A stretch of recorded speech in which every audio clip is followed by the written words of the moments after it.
देश भर में एक नारा गूंज रहा है, अरावली बचाओ। लेकिन सवाल ये है, जब देश जाग रहा है तब अलवर की अरावली क्यों लुट रही है? जब एनसीआर में ग्रैब 4 लागू है, जब खनन पर पूरी तरीके से रोक है, तो फिर रात के अंधेरे में धमाके कौन कर रहा है? और पुलिस की मौजूदगी में बिना नंबर के डंपर किसकी शह पर दौड़ रहे हैं? आज हम आपको ले चलेंगे अलवर के नौगावा, रामगढ़ और तिजारा इलाके में, जहां अरावली बचाओ अभियान सिर्फ कागजों में है और जमीन पर अरावली का कत्ल हो रहा है।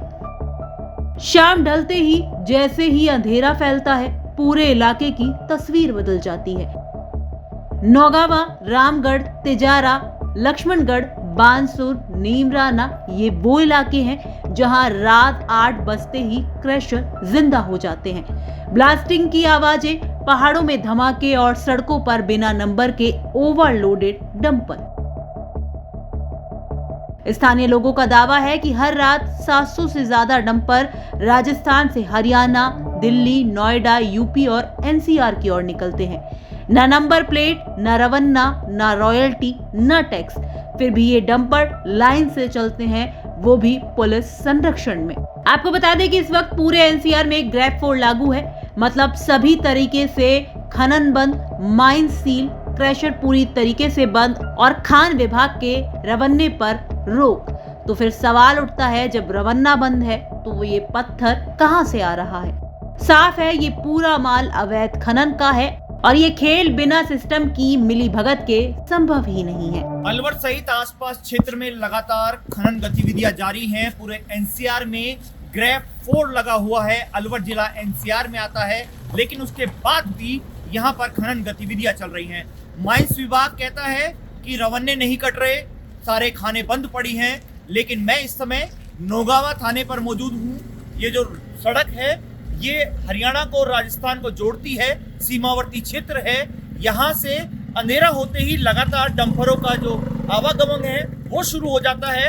राजस्थान से सैकड़ों और हजारों की संख्या में डंपर रात के समय हरियाणा, यूपी, दिल्ली की तरफ जाते हैं, जिनमें पत्थर, रोड़ी, गिट्टी, डस्ट सहित तमाम ऐसे जो बिल्डिंग मटेरियल है जो राजस्थान के अरावली से यहाँ पहाड़ों में खोदकर तैयार करके और उनको वहाँ एनसीआर के शहरों में बेचा जाता है।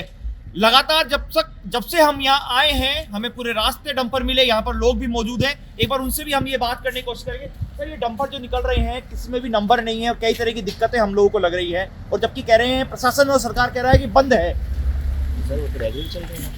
अच्छा, जो भी जा रहा है, चाहे डस्ट हो, चाहे प्रेशर हो, इसमें असल भूले रोडी है, गिट्टी है, पत्थर है। अच्छा, इनमें किसी में भी नंबर नहीं है, ये क्या कारण है? राजस्थान तक की टीम जब मौके पर पहुंची तो नौगावा थाने के सामने शाम होते ही डंपरों की लंबी लाइन लग गई। टीम ने जब एक डंपर को रोकने की कोशिश की तो ड्राइवर गाड़ी लेकर भाग निकला। जब पुलिस से सवाल किया गया तो जवाब मिला, पीछे से माल आ रहा है। लेकिन सच्चाई ये है कि पीछे से माल नहीं बल्कि सिस्टम की ढील आ रही है। रोकने की भी कोशिश करेंगे। मिटा रखा है, नंबर प्लेट देखो मिटी हुई है आपकी।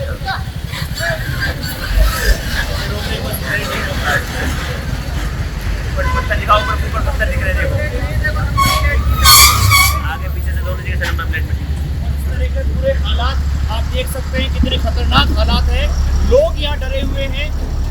डंपर रोकने का प्रयास किया, लेकिन उसमें चालक ने डंपर नहीं रोका और ये ओवरलोड भरा हुआ था। और लगातार इसी तरह के हालात पूरे क्षेत्र में बन रहे थे। स्थानीय लोगों का आरोप है कि डंपरों को सुरक्षा देकर सीमा पार करवाई जाती है। राजस्थान से हरियाणा और फिर पूरे देश में इसकी सप्लाई होती है। सर, ये डंपर जो निकल रहे हैं, किसमें भी नंबर नहीं है और कई तरह की दिक्कतें हम लोगों को लग रही है, और जबकि कह रहे हैं प्रशासन और सरकार कह रहा है कि बंद है। सर, वो तो रेगुलर चल रहे हैं। अच्छा, जो भी जा रहा है, चाहे डस्ट हो, चाहे प्रेशर हो, इसमें असल भूले रोडी है, गिट्टी है, पत्थर है। अच्छा, इनमें किसी में भी नंबर नहीं है, ये क्या कारण है? एक भी नंबर प्लेट नहीं मिलेगी तो फिर लगा हुआ मिलेगा, चाहे ग्रीस लगा मिले, चाहे मिट्टी लगा मिले, चाहे मिटाई हुआ मिलेगा। क्या कारण क्या है कि मतलब क्यों नहीं होता है? गवर्नमेंट बताएगी, हमको होता है। यहाँ पर डंपरों के कारण हादसे भी बहुत होते हैं। सब कुछ होता है सर, बच्चे भी चलते हैं, स्कूल के जाते हैं, आते हैं, सब दिक्कतें होती हैं। लेकिन कोई कहे तो समझ नहीं। निकलते हैं तो क्या मतलब किस तरह की दिक्कतें स्थानीय लोगों को क्या आती हैं? इसमें तो धूल मिट्टी की ज़्यादा दिक्कत आती है इसमें, और तो जैसे आता जाता है रात भर ज़्यादा चलता है। तो बंद करवाने के बीच समय बैठे थे वो सरपंची जो क्या नाम है उसका, अतर जी बैठे थे, वो क्या था। फिर उसके बाद भी बंद हुए थे बीच समय, फिर उसके बाद फिर चालू हो गए। 10-15 दिन बंद हुए थे, फिर उसके बाद फिर चालू तो हो इस गए। समय तो लेकिन पूरे एनसीआर में ग्रैप लगा हुआ है, सरकार कह रही है कि डंपर मतलब खनन का गतिविधि बंद है, फिर ये कैसे चल रहे हैं, मतलब क्या लगता है ये आपको? सब अवैध तरीके से चल रहे हैं यहाँ पर। इनके लिए कोई रोकथाम का कोई उपाय नहीं है, जिसकी वजह से काफ़ी पोल्यूशन में दिक्कत आ रही है। और यहाँ पर स्कूल है जो हमारे यहाँ पर, उसमें भी अतर जी ने बोला था, उस प्रयास से 1 महीने लगातार खड़े रहे थे, पर उसके बावजूद कोई हल ही नहीं करा इस चीज़ का। अतर जी कौन है यहाँ पर? अतर जी प्रधान है, आगे हमारे उपप्रधान है यहाँ पर हमारे। अच्छा। उन्होंने इसके लिए काफ़ी मशक्कत की थी, लेकिन उससे कुछ हल नहीं का। उसके बावजूद यहाँ पर ये अवैध तरीके से चले जा रहे हैं। आसपास के कौन कौन से गाँवों में यहाँ खनन गतिविधियाँ होती यहाँ हैं? पर कारोली में, अच्छा। कारोली मानकी जो है ये मेन लीज है यहाँ पर, ओडेला नारपुर, यहाँ से काफ़ी मात्रा में डंपर नोएडा की तरफ यूपी में काफ़ी जगह जा रहे हैं। अलवर आज पूरे देश में अवैध खनन के लिए बदनाम है। भिवाड़ी तिजारा इलाके में 12 से ज्यादा पहाड़ पूरी तरीके से गायब हो चुके हैं। सालों पहले हरियाणा के खनन माफियाओं पर करोड़ों की रिकवरी निकली थी, लेकिन आज तक वो वसूली पूरी नहीं हुई, क्योंकि माफिया मजबूत है और सिस्टम कमजोर या मिली भगत में।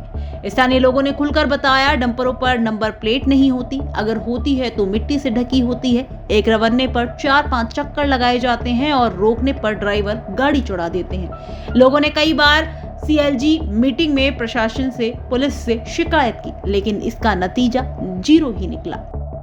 दिल्ली, नोएडा, ग्रेटर नोएडा, गाजियाबाद, फरीदाबाद, इन चमचमाती इमारतों में जो पत्थर लगा है वो अरावली के सीने से निकला हुआ है। डिमांड ज्यादा है, मुनाफा करोड़ों में है, इसलिए इस खेल में नेता, अफसर और माफिया सब शामिल हैं। एक रात में करोड़ों का टैक्स चोरी, पर्यावरण को अपूरणीय नुकसान, भूजल स्तर गिरता जा रहा, अरावली का अस्तित्व खतरे में। और अगर यही लगातार चलता रहा तो आने वाली पीढ़ियों के लिए अरावली सिर्फ किताबों में रह जाएगी। सवाल सिर्फ खनन का नहीं है, सवाल नियत का है। जब ग्रैप 4 में भी अरावली लुट रही है तो आम दिनों में क्या हाल होता होगा। अब देखना यह है, क्या प्रशासन जागेगा, क्या सरकार कार्रवाई करेगी, या फिर अरावली ऐसे ही रात के अंधेरे में खत्म होती रहेगी। आपका अरावली में खनन को लेकर क्या कुछ कहना है, कमेंट बॉक्स में हमें लिखकर बता सकते हैं। राजस्थान तक के लिए अलवर से हिमांशु शर्मा की रिपोर्ट।